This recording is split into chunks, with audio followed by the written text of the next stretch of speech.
Здравейте и добре дошли в моя канал. Аз съм Мартина и днес ще ви покажа как да си направите карта на мечтите, с която да ги сбъднете много по-бързо и много по-лесно. Надявам се с това видео да дам старт на една нова поредица, която да е свързана с закона на привличането, манифестирането, книги на тази тематика и въобще позитивно мислене, защото това е тема, която ме вълнува от страшно много време. Прочела съм много литература и със сигурност мога да ви бъда полезна, но това дали ще има още такива видеа зависи изцяло от вас. Ако темата ви е интересна, моля да харесате видеото, да напишете нещо в коментар, като например да дадете идея какво да бъде следващото видео на тази тематика и да изпратите това видео на някой приятел, на когото знаете, че ще му бъде полезно и интересно. Картата на мечтите, или по-известна като Vision Board, е средство, което наистина работи, гарантирам ви, защото през годините са ми се случили страшно много неща. Правя си такава карта от няколко години, като миналата пропуснах и това го считам за огромна грешка, защото доста по-малко от целите, които имах, се сбъднаха и наистина смятам, че причината за това е, че пропуснах тази така ключова и важна стъпка. А ето как да си направите такава карта на мечтите. Има няколко варианта, като по-традиционния и известния е тя да бъде в физическа форма. Например, взимате едно списание или вестник и вътре започвате да търсите картинки, които да онагледяват живота, който искате да имате. Много е важно, като видите тази снимка или картинка, наистина да си се представите на нейно място и да искате точно така да изглежда живота ви в следващата или в следващите години. Защото понякога мечтите са много големи и смели и може да са нужни и няколко години, за да се сбъднат. След като ги изрежете, взимате една дъска или лист и започвате да ги залепвате. Аз лично го правя по категории. Имам си категория здраве, категория семейство, категория учене, хоби, кариера, пътувания, въобще финанси, всичко, което в живота ви искате да присъства по възможно най-добрия начин представено. И е много важно тази карта на мечтите да я виждате всеки ден.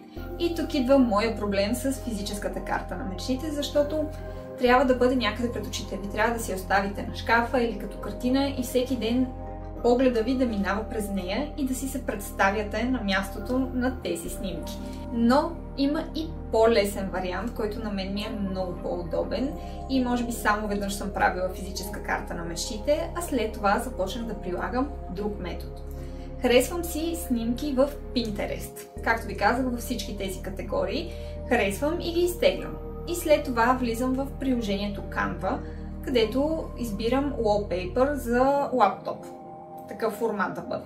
И започвам да ги редя. Както ви казах, в единия ъгъл са ми пътешествия, в другия ми е здраве, хоби, семейство, кариера, всякакви такива неща. И в тези ъгълчета започвам да реда снимките, които искам точно тези моменти да преживея и да ми се случат, точно тези места да посета, точно така да изглеждам. Примерно, ако искате да отслабнете, си слагате кантар с точните килограми, които искате да станете. Ако искате да отидете на Малдивите, си слагате снимка на Малдивите. Още по-добре, ако намерите снимка с момиче, което прилича на вас или пък по някакъв начин може да се припознаете в нея.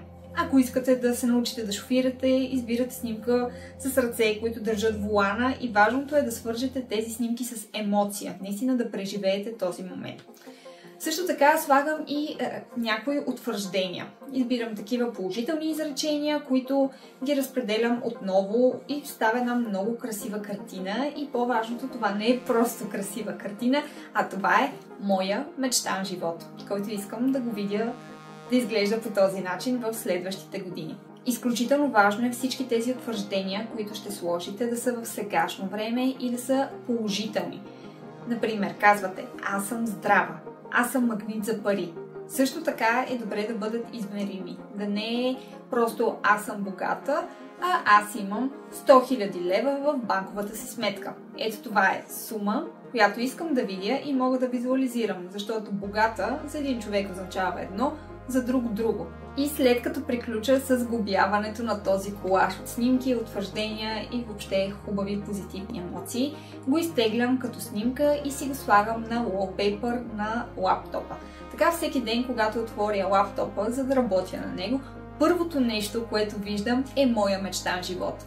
И дори в дни, в които не се фокусирам толкова и не се замислям толкова какво има на снимките, моето подсъзнание работи. И то вижда тези места, които искам да посета. То вижда как искам да изглеждам. То вижда как искам да работя. И започва да действа на едно много дълбоко ниво, подсъзнателно, а точно там тръгват всички промени в живота ни. Но е хубаво и да си направим навика, наистина, когато погледнем тази карта на мечтите, да влагаме няколко минутки, в които просто да, както ви казах, да си се представим в тази ситуация. Ако искаме да отидем на египетските пирамиди, виждаме се как се разхождаме до тях. След като приключа с wallpaper за лаптопа, правя един и за телефона си, който, разбира се, е в различен формат и трябва да бъде по-малък и съответно може да побере по-малко мечти.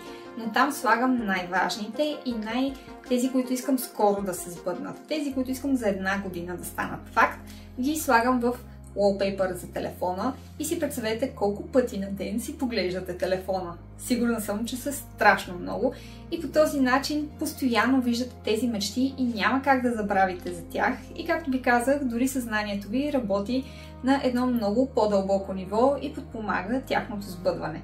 Разбира се, не можем да разчитаме само на картата на мечтите и да си представим, че просто слагаме една снимка и тя ще се сбъдне.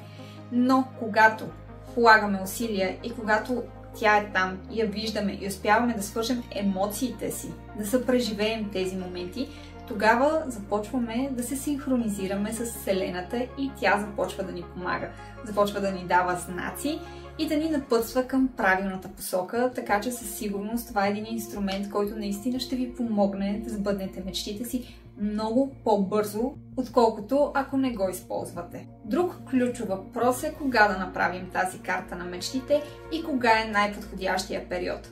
Повечето хора смятат, че това е началото на януари месец, защото знаете, всяка година, нова година, ново аз, първа страница от 365 дни и всякакви такива обещания, които са много хубави, но много често трябва да си признаем, че до края на януари месец вече сме забравили за тях. Затова аз правя тази карта на мечтите към края на януари месец, за да мога отново да си припомня всичко, което искам да направя и да положа стъпката, първата стъпка към тяхното сбъдване, като седна и отделя малко време, помисля наистина какво искам да ми се случи, намеря конкретните моменти и ги сложа в този колаж. Така вече съм една стъпка напред пред всички останали, които са сложили гръмки обещания в началото на годината, но така и не са се заели да ги сбъднат. Затова аз ви съветвам, ако все още не сте направили, точно сега, края на януари месец е много подходящо поради още една причина. Запомнете датата 29 януари. Ще се постарая това клипче да е качено поне ден по-рано, за да имате време да реагирате. На 29 януари е китайската нова година и лунната нова година. Това е един много мощен период и се дава един старт. И с този старт аз искам тогава да направя своята карта на мечтите. Съветвам ви, ако и на вас ви е попаднало това видео преди тази дата, и вие да я направите точно тогава, но дори и да пропуснете тази дата, не е чак толкова важно. Когато видите това видео, това ще е вашия знак, че сега е настъпил момента, който е най-подходящ точно за вас. Седнете, отделете си няколко часа на спокойствие. Ако сте с деца, с роднини, опитайте се да се затворите в някоя стая поне за час-два, в които да не ви притесняват. Ако трябва вече всички да са си легнали, и го направете през нощта, когато имате цялото време само за вас, за да можете наистина да седнете, първо да помислите какво желаете от живота, след това да намерите правилните снимки и с хубава емоция, положително отношение да наредите целият този колаж и не забравяйте накрая да благодарите. В сегашно време да благодарите, че всичко това се е сбъднало и вече е част от живота ви и ви гарантирам, че съвсем скоро наистина ще стане така. Благодаря ви, че останахте до края на това видео. Надявам се, че сте научили нещо полезно и по-важното, че ще го приложите и ще направите 2025 година най-хубавата и най-добрата година, която сте имали до сега в живота си. И така с всяка следваща, прилагайки тези няколко съвета, които ви дадох. Ако видеото ви е харесало, не забравяйте да го харесате и да коментирате дали искате още видеа на тази тематика, например как да планирате годината си, защото това има разлика между Vision Board и как да планираме годината. Също така мога да ви препоръчам литература на тази тематика, защото съм прочела много и имам някои любимци и някои разочарования, така че мога да ви спестя време от тази гледна точка и въобще да си бъдем взаимно полезни. Ако пък вие знаете някакви такива трикчета, които аз съм пропуснала да напиша, ги опишете в коментар, изпратете видеото на някой приятел, на когото ще му бъде полезно и се абонирайте за канала ми, за да не пропускате такива видеа. Чао и до следващия път!